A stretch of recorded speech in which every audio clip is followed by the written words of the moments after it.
One of the things I'll never understand about people is their obsession with Trump.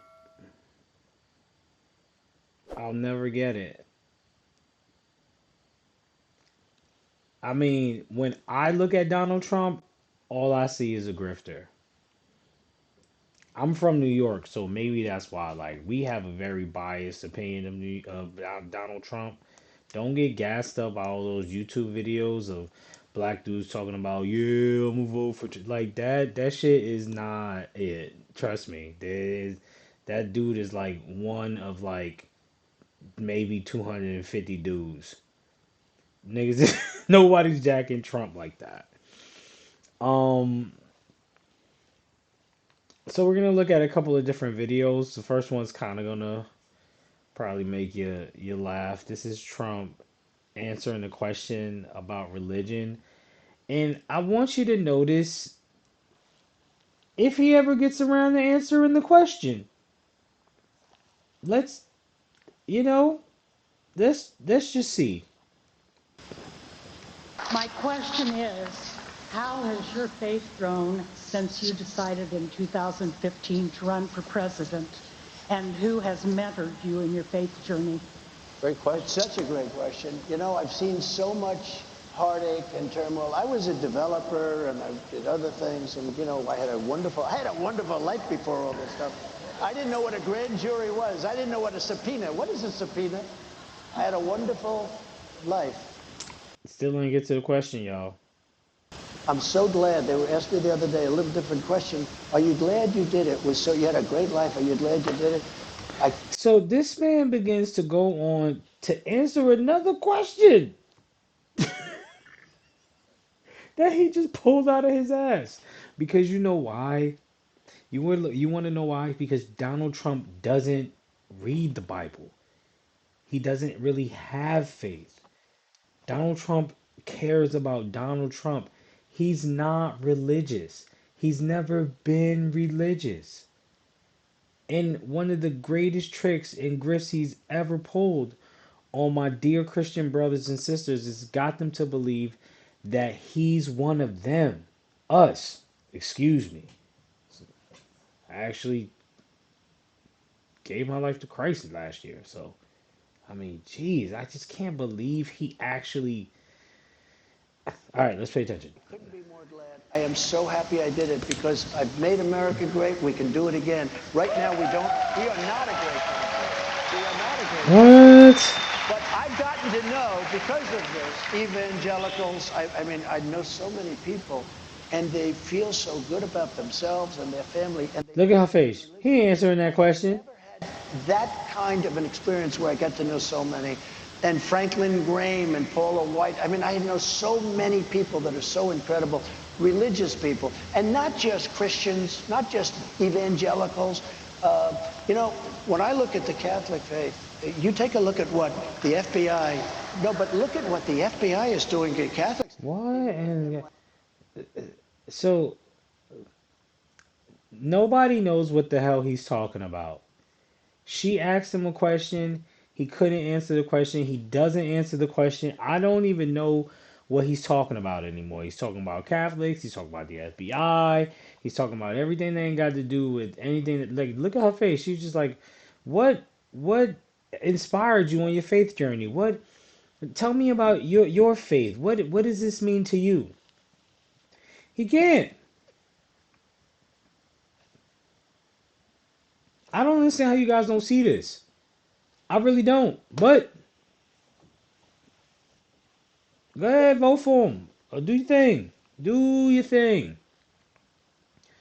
The next one's a little bit more serious because this to me doesn't doesn't make me feel like Trump has any type of religious grace or righteous judgment. Or this was a very interesting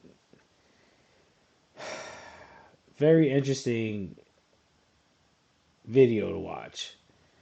Um, let's get into it and then we'll discuss. Oh wait, I gotta press play first. Excuse me, guys. Pardon. There we go. Donald Trump and his allies are preparing for a second term in office that would massively expand the power of the presidency, centralizing control within the Oval Office. Laura Barone Lopez explains. Strip tens of thousands of career civil servants of protections and replace them with political hires, and exert political influence over the Justice Department. These are some of the agenda items under discussion among former President Donald Trump and his allies if he retakes office in 2024, according to recent reports by the New York Times and The Economist. For more on what this would mean for our democracy and the power of the executive branch, I'm joined by Ruth Ben-Ghiat. She's a history professor at New York University and an expert on authoritarianism. Ruth, thank you so much for joining us. The New York Times and The Economist spoke to a number of former and current Donald Trump advisors about this effort to radically expand the executive. One of them, the former Office of Management and Budget Director, Russell Vought, told the Times this: "What we're trying to do is identify the pockets of independence and seize them." Ruth, you've said that there... Guys, what we're trying to do is identify the pockets of independence within this federal government and seize them. So it's not about playing this BS game of Donald Trump trying to play president.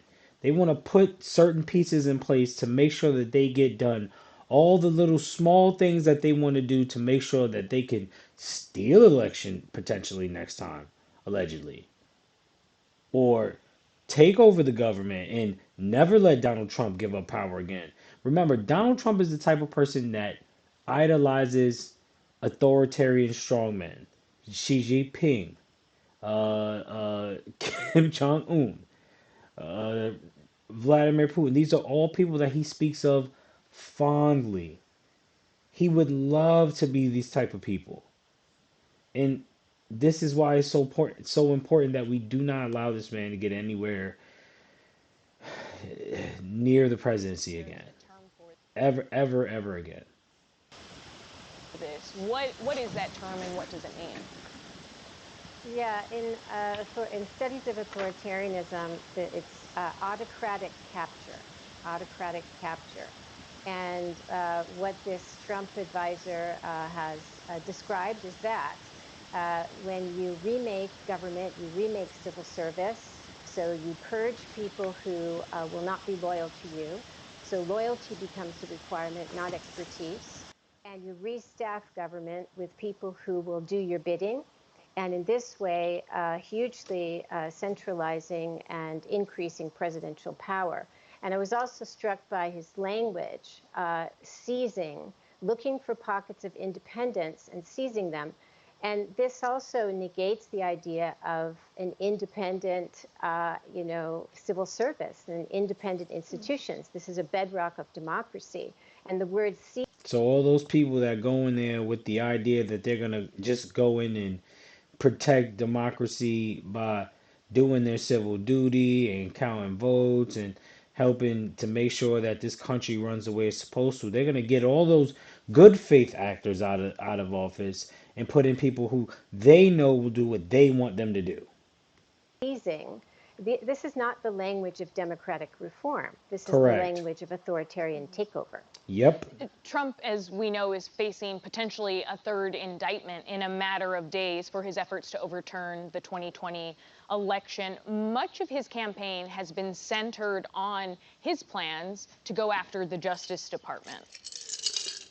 I will totally obliterate the deep state. We will find the globalists, warmongers, and the bureaucrats who have weaponized our justice system, and we will escort them from federal buildings. We're going to get them the hell out of government. Now, Ruth, Trump's campaign may be... See what I'm saying? See what I'm saying? Be the most explicit in their plans for the Justice Department, but think tanks like the American First Policy Institute and the Conservative Heritage Foundation have really crafted blueprints for any Republican that may win the presidency in 2024. What's the end game here? So strongmen and authoritarians are not like other politicians. For example, many of them are under investigation when they run for office. That was true with Berlusconi in Italy, with Putin, with Trump in 2016, and now he has his legal woes, Netanyahu. And so the purpose of getting into power becomes to capture the judicial system and make yourself untouchable. And we have an example in Israel now with Great. That's just great, y'all. I mean, love hearing that. Netanyahu facing corruption charges. And so he's very focused on judicial reform. And this is why there are enormous protests against him. But these are things that autocrats do routinely. And so it's interesting to me that Trump is able to capitalize on this pre-existing discourse of the deep state that Republicans had peddled for many years. Mm-hmm. And now he's personalized it because he has so many legal woes, and so he needs to get into office and realize the dream of becoming untouchable.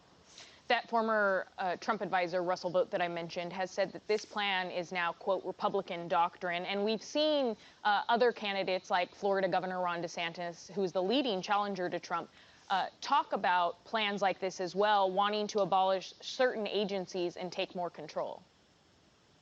You're going to see the Justice Department turned inside out. For far too long, this bureaucracy has imposed its will on us. It's about time we impose our will on it, and that's what we're going to do. Ruth, is that also a classic example of autocratic capture? It is. I mean, federal bureaucracy, you take an oath to the Constitution, you are serving the public as well as the administration. But DeSantis saying that he's going to impose his will is an assertion of executive power beyond what is proper for an independent, and democratic political system. It's the same with. Guys, this is what we need to be aware of. We have an issue with the Democratic Party, and we definitely don't want to just give them a layup. So we need to make sure that we're applying real pressure and real demands to what it is that we need and we want.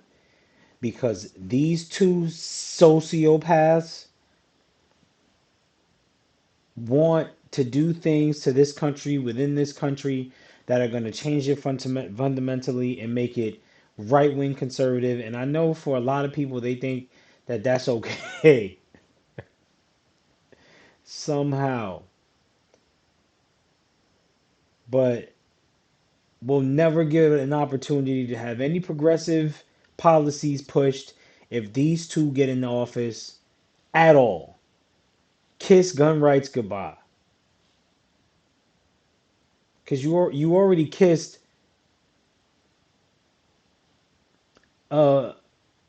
abortion rights and right to privacy goodbye. Kiss it goodbye.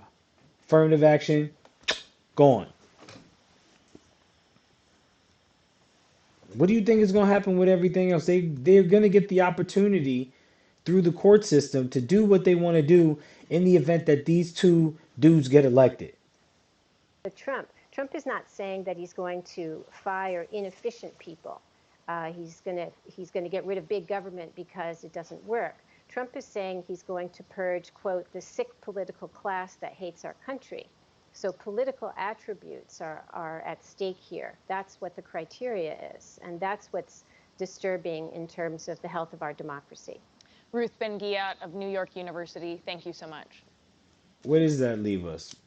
Because you have to think about this. With the Trump voter, some of them like him because he is the bad guy, because he's the murder weapon.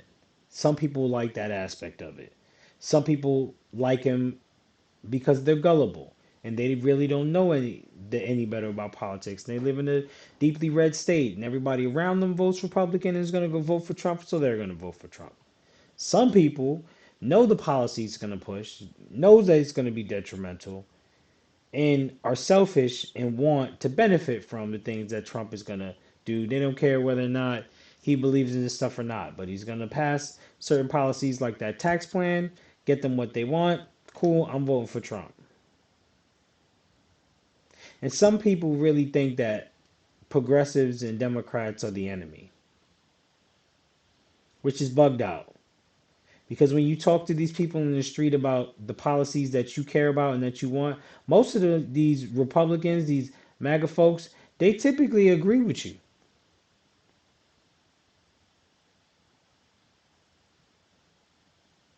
Tell me what you think. Please leave a comment. Please like the video. Please subscribe. We're trying to get to 50 subscribers.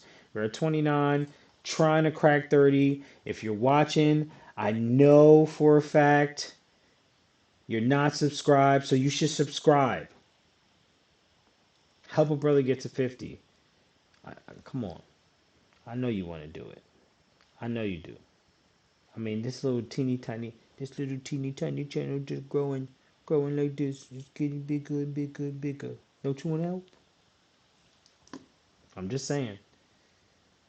And in the meanwhile, we keep bringing you content about this crazy sociopath and the crazy sociopath wannabe.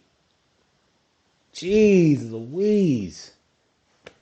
How do Republicans not see this? And then it's like, isn't it obvious? All the racist people that hang out at these Trump rallies, all these Confederate flags, don't y'all go to these rallies and be like, I seen this somewhere before. Oh, Father help us.